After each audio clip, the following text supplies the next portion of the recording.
ఇంకోటి ఏంటంటే జగన్మోహన్ రెడ్డి 5 సంవత్సరాల పాటు నరేంద్ర మోడీతో కలిసి ఉన్నాడు, అది అందరికీ తెలిసిన విషయమే. అయినప్పటికీ క్రిస్టియన్స్, ముస్లిమ్స్ వీళ్ళందరూ సపోర్ట్ చేయడానికి కారణం ఏంటి సార్? మన దగ్గర బీజేపీకి అగెనిస్ట్ ఉన్న పార్టీలు లేవు సార్ ఆంధ్రప్రదేశ్లో. ఫస్ట్ ఆఫ్ ఆల్ అది డైరెక్టా ఇండైరెక్టా ఇంక్లైండ్ అది ఉంటుంది. ఇంకోటి ఇప్పుడు బీజేపీతో ఉన్న స్టిల్ అప్పటికి కూడా కొన్ని ఓట్లు ఒక దగ్గర 70-30 ఉండొచ్చు, ఒక దగ్గర 80-20 ఉండొచ్చు. 20% అంటే ఇది టీడీపీకి పడే ఓట్లు.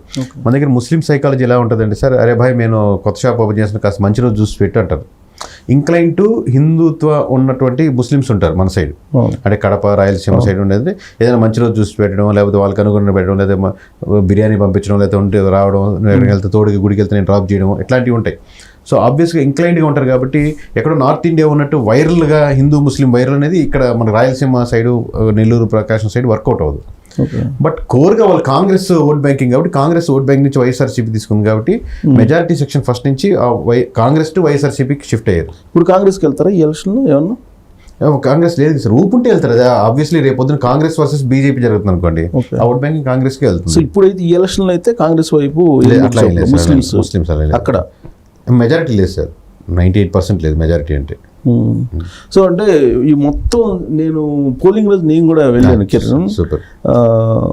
నా అబ్జర్వేషన్ అంటే నేను గతంలో కూడా 7 ఎలక్షన్స్ చూశాను, ఉన్నాను. సో కాబట్టి నా అబ్జర్వేషన్ వన్ సైడ్ అనేది అనిపించింది నాకు. నేను 100% ఇప్పటికీ వన్ సైడ్ అంటున్నాను సార్. కాకపోతే ఇతరులు చెప్పే వన్ సైడ్కి నేను చెప్పే వన్ సైడ్ తేడా ఏంటంటే, ఓకే కంపల్సరీ చంద్రబాబు గెలిపించుకోవాలి అన్నదానికంటే కూడా కంపల్సరీ జగన్మోహన్ రెడ్డి వ్యతిరేకించేదో 10% డిఫరెన్స్ కనపడితే అక్కడ ఓట్ బ్యాంకింగ్ కనపడుతుంది అనమాట. ఓకే. అంటే నాకు అనిపించింది ఏంటంటే, యాక్చువల్గా నేను ఒక ఇంటీరియర్ ప్లేస్, నాకు ఓటు ఉండేది అక్కడ, మా పొలాలు ఉన్నాయి కాబట్టి ఇచ్చారు. నేను యాక్చువల్గా ఫస్ట్ ఓటింగ్ వేసేసి ఇమీడియట్ హైదరాబాద్ వద్దాం అనుకోని 7 o'clock వెళ్ళాను. నేను వెళ్ళేటప్పటికి అక్కడ 100 మంది ఉన్నారు ఇంటీరియర్ ప్లేస్. ఆడ ఉండేది మొత్తం 800 ఓట్లు పోలింగ్ బూత్లో 100 మంది ఉన్నారు. ఆ తర్వాత నేను కొంచెం వెయిట్ చేశాను మధ్యాహ్నం వరకు, అయినా కానీ క్యూలో లైన్లో ఉన్నారు. మినిమం యావరేజ్గా 3 hours వెయిట్ చేసి ఓటేశారు. అంటే నా అబ్జర్వ్ కసిగా ఓటేశారు అనేది నేను ఫీల్ అయిపోయాను. 100% మీరు చెప్పింది కరెక్టే. ఆ కసిలో ఏంటి అంటే, ఈ సెక్షన్స్లో ఇబ్బంది పడ్డ వాళ్ళు ఎక్కువ మంది వెళ్ళారు ముందుకి. ఓకే.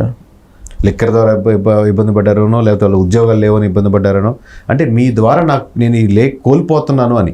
ఓకే. ఈ రెస్టారెంట్ నచ్చట్లేదని వెంటనే వెళ్ళారు అనమాట. అదే నా క్లారిటీ ఏంటంటే, కసిగా ఓటేసారు స్పష్టత వచ్చింది.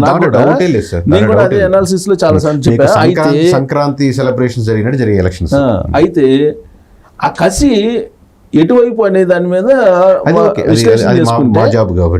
విశ్లేషణ చేసుకుంటే నాకైతే ఒక 10 పాయింట్లు తీసుకుంటే, ఒక పాయింట్ ఏమో జగన్మోహన్ రెడ్డి, 9 పాయింట్లు ఏమో కూటమికి కనిపిస్తున్నాయి. అంటే అనుకూలంగా కూటమికి 9 పాయింట్లు అనుకూలంగా కనిపిస్తుంది, ఒక పాయింట్ ఏమో జగన్మోహన్ రెడ్డికి అనుకూలంగా కనిపిస్తుంది. నాకు అనుకూలం 10కి 10 అనుకూలం వేస్తారు ఓట్ బ్యాంకింగ్ లో. 10 సోర్స్ ఇచ్చింది ఏంటంటే కంప్లీట్ జగన్మోహన్ రెడ్డి గారు ఇచ్చినటువంటి ఓట్ బ్యాంకింగ్ అనమాట. ఇదిగోండి నా తరపు నుంచి ఎంప్లాయీస్ నుంచి 1% ఇస్తున్నాను, ఇదిగోండి నా తరపు నుంచి రోడ్ల తరపు నుంచి 1% ఇస్తున్నాను, ఇదిగోండి నా తరపు నుంచి లిక్కర్ తరపు నుంచి 1% ఇస్తున్నాను, ఇదిగోండి నా తరపు నుంచి జాబ్స్ క్రియేట్ చేయకపోవడంలో 1% ఇస్తున్నాను. ఇట్లా 1 by 1 మనమే ఇచ్చుకుంటున్నారు. సో నా అబ్జర్వేషన్ కరెక్టేనా? 10 సైడ్ తెలుగు కూటమికి ఉండే అవకాశం ఉంది అనేది నా వన్ సైడ్ అంటే పర్సెంటేజ్ సార్. ఇప్పుడు 40-60 అనేది వన్ సైడ్ అంటున్నాను అనుకోండి, మీరు అది వన్ సైడ్ అంటాను నేను అట్లాగా. అలా అంటే మోర్ దాన్ 50% క్రాస్ అయింది వన్ సైడ్ అన్నారు అనుకోండి, ఇది పోయినసారి 51% సార్ వచ్చింది. సో దాని వన్ సైడ్ అన్నమాట వన్ సైడ్ అట్లాగా. అలా ఉంటుందా ఇప్పుడు కూడా? అలాగే ఉంటుంది సార్ ఇప్పుడు. ఓకే.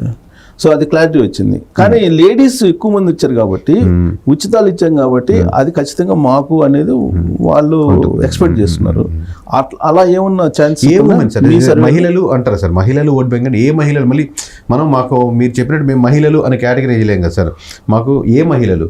35 ఏళ్ళ మహిళల, 60 ఏళ్ళ నిండిన మహిళల, కాపు మహిళల, రెడ్డి మహిళన, మాదిగ మహిళన, మాల మహిళన, ఆబ్వియస్గా మీరు మహిళలు వచ్చేసరికి మళ్ళీ అదే కదా సార్ వస్తుంది, ఏ మహిళలు అనేది వస్తుంది. సో ఆబ్వియస్గా SC/ST మహిళల్లో ప్రధానంగా ఎక్కువ శాతం వైఎస్ఆర్సీపీకి పడిందని కాదనలేని నిజం. అలాగే బీసీ మహిళల్లో ఎక్కువ టీడీపీకి ఇంక్లైన్ అయింది అనేది కాదనలేని నిజం. అలాగే మీకు ఇంకా కమ్మ కానీ లేదా కాపు మహిళల్లో మీకు గోదావరి జిల్లాలు తీసుకుంటే అదొక ఇంకొకసారి నెవర్ అన్నట్టు పనిచేశారు. అదే దాంట్లో 30-35 అంటే 90% దాకా జనసేన పోటీ చేసినా, టీడీపీ పోటీ చేసినా కూటమికి వెళ్ళాయి మహిళల వరకు. Okay.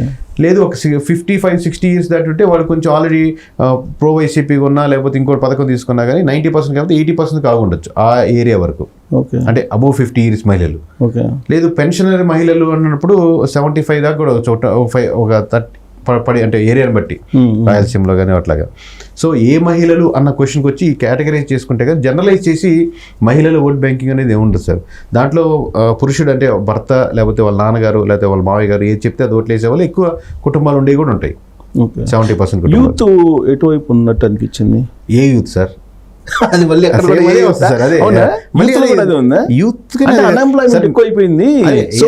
Irrespective caste, creed, reason అట్లా ఉండదు కదా సార్. దీంట్లో కూడా యూత్ ఉంటారు కదా సార్. వీళ్ళకి మీరు వరస్ట్ కేసు 35% పడింది అనుకోండి సార్ జగన్మోహన్ రెడ్డికి. ఈ 35% యూత్ కూడా ఉంటారు కదా. ఉంటారు. అట్లా ఏ యూత్ అనే క్వశ్చన్ వేసి మళ్ళీ ఈ కేటగిరీస్ అన్ని డివైడ్ చేసుకుంటూ రావాలి. ఓకే. కన్సల్టేట్ చేసినప్పుడు మీకు ఎలా వచ్చింది? ఓవరాల్ ఇప్పుడు ఒక 60% దాకా వెళ్తానంటే మెజారిటీ సెక్షన్ అటువైపు వెళ్తున్నట్టే కదా సార్. ఇప్పుడు ఇంకా చెప్పాలంటే లాస్ట్ టైం పడ్డ ఎస్సీ ఓటింగ్లో, ఎస్టీ ఓటింగ్లో ఇంక్లూడింగ్ రెడ్డిస్లో కూడా కమ్యూనిటీ పరంగా చూసుకున్నా కానీ తక్కువ పడింది వైఎస్ఆర్సీపీ లాస్ట్ టైం పడ్డ దాంతో కంపేర్ చేస్తే. ఓకే. ఎంత ఉంటుంది అలా? ఎట్లా సార్? ఏ కేసు అది last time YCP last time వైసీపీకి 90 అంటే అది కూడా మళ్ళీ ఏ ఏరియాని బట్టి మారుతుంది సార్. ఇప్పుడు రాయలసీమ ఒక రకంగా ఉండొచ్చు, శ్రీకాకుళం ఉండదు. ఇప్పుడు ఓవరాల్ జనరల్ ఏది తీసుకుంటే 90% పడింది అనుకోండి పోయినసారి. ఈసారి యావరేజ్ తీసుకుంటే 80% ఉండొచ్చు. అట్లాగా ఒక 10% తగ్గినా చాలా హ్యూజ్ డిఫరెన్స్ ఉంటుంది కదా సార్. ప్లస్ అందులో కమ్యూనిటీ పరంగా ఇప్పుడు ఒక ఎగ్జాంపుల్ తీసుకోవాలంటే మీకు విపిఆర్ గారిని ఇక్కడ పెట్టారనుకోండి, ఆబ్వియస్గా రెడ్డిస్ ఆయన కనెక్టెడ్గా ఉన్నాయి ఉంటాయి ఆనం నెల్లూరు వరకు చెప్పాలంటే. సో అలాగా కమ్యూనిటీ పరంగా ఆయనే క్యాండిడేట్ అయినప్పుడు వాళ్ళ వైపు అయినప్పుడు ఆ కొన్ని తీసుకోగలుగుతారు కదా సార్. ఇప్పుడు యాదవ్ని ఇటు పంపించారు, ఆయనకు ఉన్న కమ్యూనిటీకి యాదవ్ ఆబ్వియస్గా కనెక్ట్ అవుతారు నసరాపేట సైడ్, మీకు సైడ్. సో ప్రధానికి యూత్ అంటే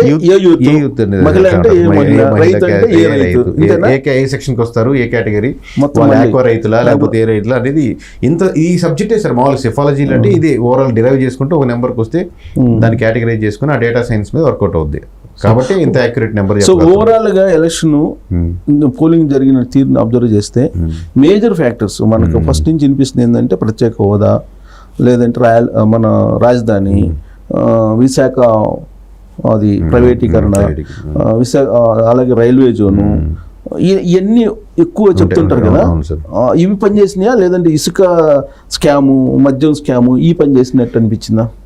అంటే ఇది జనరలైజ్ చేయలేము సార్. ఒకటి మీ దాంట్లో మీరు చెప్పిన లిస్టులోంచి రాజధాని అనేది పక్కన, అదే రాజధాని కదా సార్, స్పెషల్ కేటగిరీ స్టేటస్ అనేది అది పక్కన పెట్టేద్దాం సార్. ఎందుకంటే ఆ ఫ్యాక్టర్ వీళ్ళు తీసుకెళ్లేదు, జనాలు కూడా మర్చిపోయి ముగిసిపోయిన జనం అంటే వీళ్ళిద్దరు జనాలు నేను వస్తే స్పెషల్ కేటగిరీ తీసుకొస్తాను అని చెప్పిన లేదు కదా, సెక్షన్ డిస్కషన్ లేదు. సో ఆ సెక్షన్ మర్చిపోయారు. ఇప్పుడు ఆబ్వియస్గా విశాఖది మీరు చెప్పింది, విశాఖ ఖచ్చితంగా చుట్టుపక్కల ఎంప్లాయీస్కి వాటికి ఉన్నటువంటి నెగిటివిటీ ఉంటుంది. అట్ ది సేమ్ టైం అదేమి స్టేట్ సబ్జెక్ట్ కాదు కదా సార్, బీజేపీ తీసుకున్న డిసిషన్ కాబట్టి అట్ ది సేమ్ టైం దాని మీద తీసుకుంటే అటు 50 ఇటు 50 నెగిటివ్గానే ఉంటారు. ఇప్పుడు అదే చుట్టుపక్కల బీజేపీ క్యాండిడేట్ నిలబడినప్పుడు ఆ సెక్షన్ మీద ఓటు వేయాలంటే ఎవరికి వేయాలి మరి? స్టేటు దాన్ని అపోజ్ చేయలేదు, బీజేపీ దాన్ని ఇంపోజ్ చేయాలని చూసింది. ఇప్పుడు అదే బీజేపీతో కూటమి గద కట్టింది. యాజ్ ఎన్ ఎంప్లాయీగా ఇప్పుడు నేను ఈ ఫ్యాక్టర్ని తీసుకుని వ్యతిరేకించలేను కదా. సో ఇరువైపులా ఉంది అది. రాజధాని మీరు ఇందాక చెప్పినట్టే కృష్ణా జిల్లాలో, గుంటూరు జిల్లాలో ప్రధానంగా ఎఫెక్ట్ పడింది. ఇసుక అనేది మనకు స్టార్టింగ్ గవర్నమెంట్ ఫామ్ చేశాక విత్ ఇన్ 1 or 2 years 3 yearsలో ఎక్కువ దాని మీద ఎక్కువ డిస్కషన్ ఉంది కంపేర్ టు ఎలక్షన్స్ దగ్గరతో పోలిస్తే. బట్ ఇసుక సెక్షన్, సిమెంట్ సెక్షన్ ఆధారపడ్డ అంటే రోజు కౌలీలు కానీ వాటి కానీ వాళ్ళు క్లోజ్గా ఉంటారు కాబట్టి దానికి ఎమోషనల్గా వాళ్ళకి అంత తొందరగా మర్చిపోరు. ఇల్లు కట్టేసుకుని కన్స్ట్రక్షన్ అయిపోయిన తర్వాత వాడు మర్చిపోయి ఎప్పుడో 2 సంవత్సరాల క్రితం మీరు ఇసుక కోసం ఇబ్బంది పడ్డారని ఈ రోజుకి గుర్తుపెట్టుకో. కానీ రోజు డైలీ లేబర్కి ఆ ఎఫెక్ట్ పడింది. ఓకే. మద్య నిషేధం ఎఫెక్ట్ కనిపించట్లేదా? మద్య నిషేధం చేస్తే ఎఫెక్ట్ ఉండేది, చేస్తే ఉండేది, చేయలేదు కదా. అందుకు చేయలేదు. సో మేజర్ ఫ్యాక్టర్స్ ఏమి ఈ ఎలక్షన్ మీద ప్రభావం చూపలేదు. ఎట్లాంటిది? అదే సార్ ఒక ఏరియాని బట్టి మారుతున్నాయి సార్. రాజధాని చెప్పాను కదా, అంటే ఓవరాల్ గా అయితే ఒక జనరలైజ్ ఉండదు సార్, జనరలైజ్ ఉండదు. సో అలాంటప్పుడు నా ప్రాంతం, నా సమస్యలు ఏంటి, నాదేంటి, నా కులం ఏంటి, నా మతం ఏంటి, నా క్యాండిడేట్ ఎవరు నిలబడుతున్నాడు,